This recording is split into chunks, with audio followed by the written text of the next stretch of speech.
Buenos días, estimados estudiantes. Me voy a permitir hacer un video introductorio a la temática del mes de marzo que tiene que ver con la función de nutrición como parte de la temática del primer periodo del grado séptimo.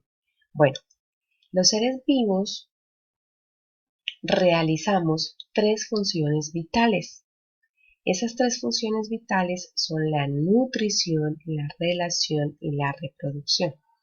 Cuando nosotros hablamos de la nutrición, inmediatamente nos imaginamos que es cuando nos sentamos a comer, cuando los animales se sientan a comer, cuando las plantas absorben nutrientes con sus raíces del suelo, cuando las bacterias sintetizan nitrógeno, cuando nosotros nos sentamos a desayunar o a almorzar. Pero no solo nutrirse quiere decir que uno obtiene alimento, sino otras sustancias que son vitales para el organismo. Entonces, la nutrición habla de un intercambio y de una obtención de materia y de energía del medio. Y esa materia y esa energía no solamente están en los alimentos, sino que también están en el oxígeno y en el agua que nosotros obtenemos del medio.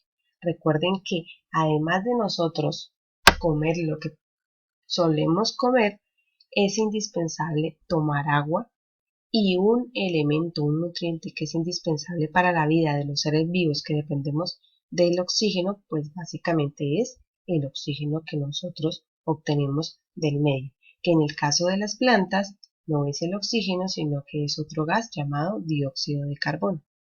La función de relación la función de relación nos habla de todos aquellos procesos que los seres vivos realizan en su medio, ya sea cuando se relacionan con otros organismos o cuando se relacionan con el medio como tal.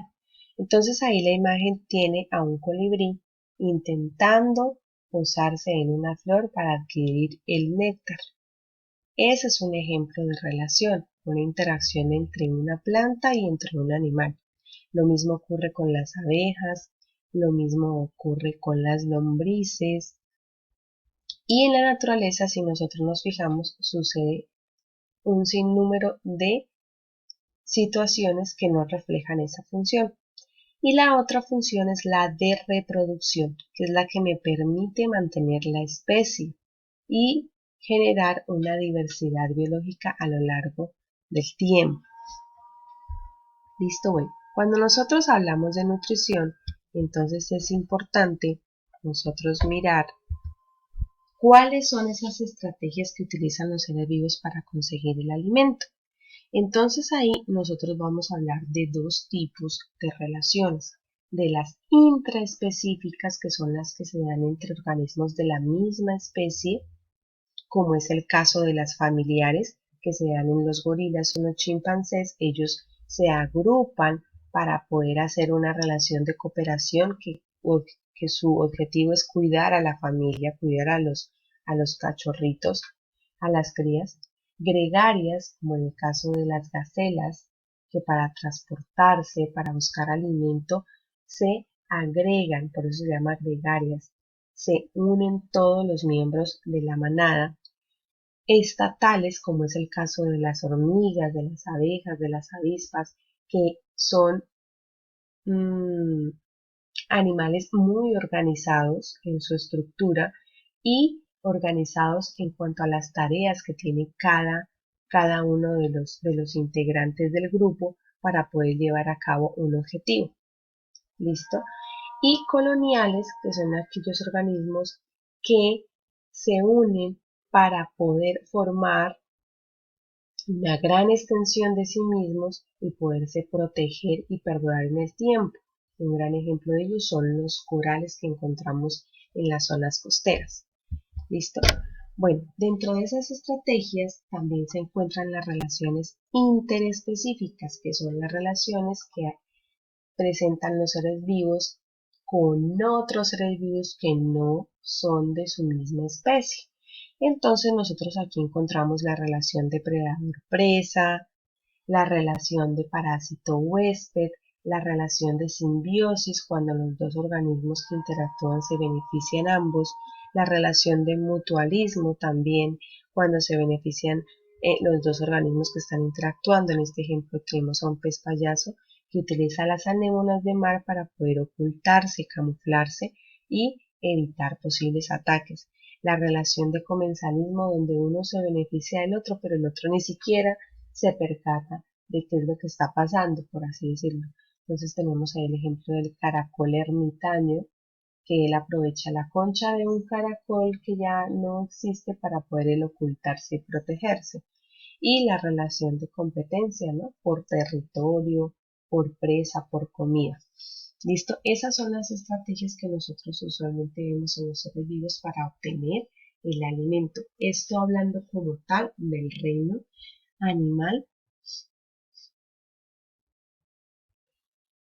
en la mayoría de los casos. Ahora bien, además de obtener el alimento, los seres vivos utilizan fuentes de energía sorprendentes, porque recuerden que la nutrición tiene que ver con la obtención de materia y energía. Así encontramos organismos que se denominan fotótrofos si obtienen la energía de la luz solar, como son las cianobacterias, las algas y las plantas, que tenemos aquí el ejemplo. Quimiótrofos, que si su fuente de energía son sustancias químicas, se subdividen en quimiolitótrofos y quimiorganótrofos.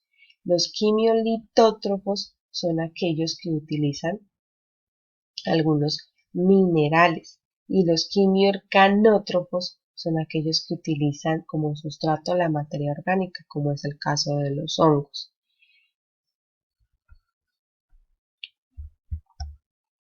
Ese intercambio de energía y de materia es lo que me permite a mí formar cadenas alimenticias o redes tróficas.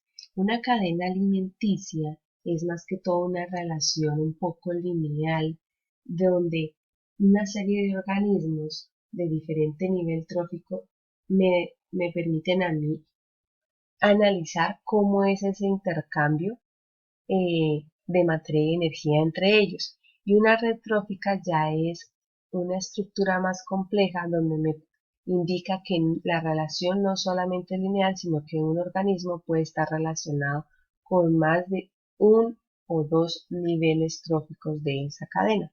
Entonces, estas son las cadenas alimenticias o las redes tróficas que me permiten entender cómo se relacionan los seres entre sí y cómo se intercambia esa materia y esa energía entre ellos. ¿Listo? Pero bueno, entonces todo esto que hemos hablado hasta ahora de las estrategias para alimentarnos y para obtener energía, pues hace alusión a la función de nutrición. Pero, ¿qué es la nutrición en sí? Entonces, la nutrición en sí es el proceso que permite a las células obtener materia y energía. ¿Para qué? Para llevar a cabo las funciones vitales, crecer y renovar las estructuras celulares. Si nosotros empezamos a hablar de una escala muy pequeña hasta llegar a la escala más grande, tenemos que empezar hablando de cómo se nutre la unidad funcional y estructural de la vida, que es la célula. Y aquí retomamos conceptos que miramos en el mes de febrero cuando hablábamos de la membrana celular y del transporte celular, porque en la nutrición de la célula es indispensable la función y el papel que cumple la membrana como un órgano que controla, como una estructura que controla el ingreso y la salida de sustancias al interior de la célula. Recuerden que la membrana es la que permite entrar a la célula lo que ella necesita y sacar de la célula lo que la célula estrictamente ya no va a usar. ¿Y a través de qué lo hace? A través de diferentes formas de transporte celular, que unas pueden ser pasivas si no gastan energía, otras pueden ser activas si se requiere de gasto energético, y que en términos de ingerir sustancias tenemos que puede ser la fagocitosis y la pinocitosis. Ambos procesos están dentro de lo que se denomina endocitosis, porque estoy ingresando hacia el citosol sustancias o partículas. Y aquí tenemos la fagocitosis cuando es la ingesta de partículas sólidas por parte de la célula y la pinocitosis cuando es la ingesta de sustancias líquidas. Y lo que no le sirve a la célula en términos de esas sustancias y esas partículas, pues es sacado de la célula a través de la membrana por un proceso que se llama exocitosis. ¿Listo? Ahora bien, cuando nosotros hablamos de nutrición celular, pues estamos hablando del metabolismo celular y en este orden de ideas estamos hablando de que la nutrición es el conjunto de transformaciones químicas y procesos energéticos a través de las cuales el organismo intercambia materia y energía con el medio. Y ese proceso puede ser un proceso de construcción de sustancias o de degradación de sustancias. Cuando yo hablo de construcción de sustancias, estoy hablando del anabolismo, que es lo que sucede con el proceso de la fotosíntesis, la síntesis de proteínas, la glucogénesis y la replicación del ADN. Recordemos que la fotosíntesis es el proceso mediante el cual las plantas fabrican, utilizando la luz solar, su propio alimento y proveen de esta manera la producción de alimento para los otros seres vivos. Y en este proceso, pues yo requiero de energía para poder generar moléculas complejas a partir de moléculas simples. También está el caso del catabolismo, que es aquí el proceso donde se da la degradación de moléculas complejas y por tanto al degradarse se libera energía y quedan las moléculas simples, que es lo que ocurre con la respiración celular. Yo tomo oxígeno para poder degradar y oxidar la glucosa contenida en los alimentos y liberar energía que necesito para realizar las diferentes actividades. Está la glucólisis y está la lipólisis también. ¿Listo? En términos de nutrición celular, entonces, nosotros, de acuerdo a cómo se dé esa obtención, esa síntesis para producir el alimento, tenemos que puede existir la nutrición autótrofa y la nutrición heterótrofa. La nutrición autótrofa, auto significa a sí mismo, trofa significa alimento. Quiere decir que la célula es capaz por sí misma de producir el alimento. ¿Qué células presentan esta nutrición autótrofa? Las células vegetales. Ellas tienen más estructuras que se denominan cloroplastos, que son las que le permiten poder utilizar la luz solar para poder fabricar a partir de sustancias sencillas como son el oxígeno y como son el dióxido de carbono y el agua, producir oxígeno y alimento en forma de glucosa. Entonces las células autótrofas, como las células vegetales, son las encargadas de transformar esa energía lumínica del sol en energía química en los cloroplastos a través del proceso de fotosíntesis. ¿Y quienes realizan nutrición heterótrofa? Pues están las células animales.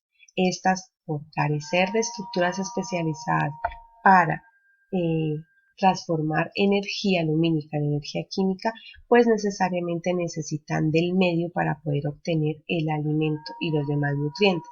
Entonces, en este caso, las células animales son las que realizan nutrición heterótrofa. Hetero significa otro, trofa alimento. Necesitan de otro organismo para poder alimentarse. Por eso es que ellos utilizan el oxígeno y la glucosa que producen las plantas y los animales que presentan estas células pues utilizan su medio para buscar el alimento. ¿Listo? ¿Cuál es esa relación entonces entre la nutrición autótrofa y heterótrofa? Pues resulta que ambas nutriciones permiten la obtención de materia y energía.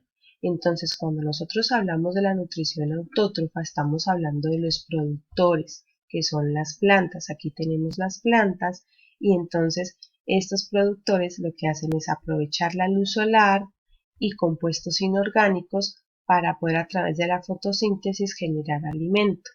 Y esos productores también pueden algunos aprovechar sustancias químicas para poder generar el alimento, que es donde se llaman quimiautótrofos, que aquí es el caso de algunas bacterias o de algunas levaduras. Y tenemos que ese alimento que se produce por parte de los productores pues es aprovechado por parte de los consumidores, que son organismos heterótrofos que utilizan el oxígeno y algunos la materia orgánica para poder sintetizar su alimento, o la materia inorgánica, como es el caso de los descomponedores. ¿Listo? Bueno, entonces hasta aquí dejamos nuestra introducción a la función de nutrición.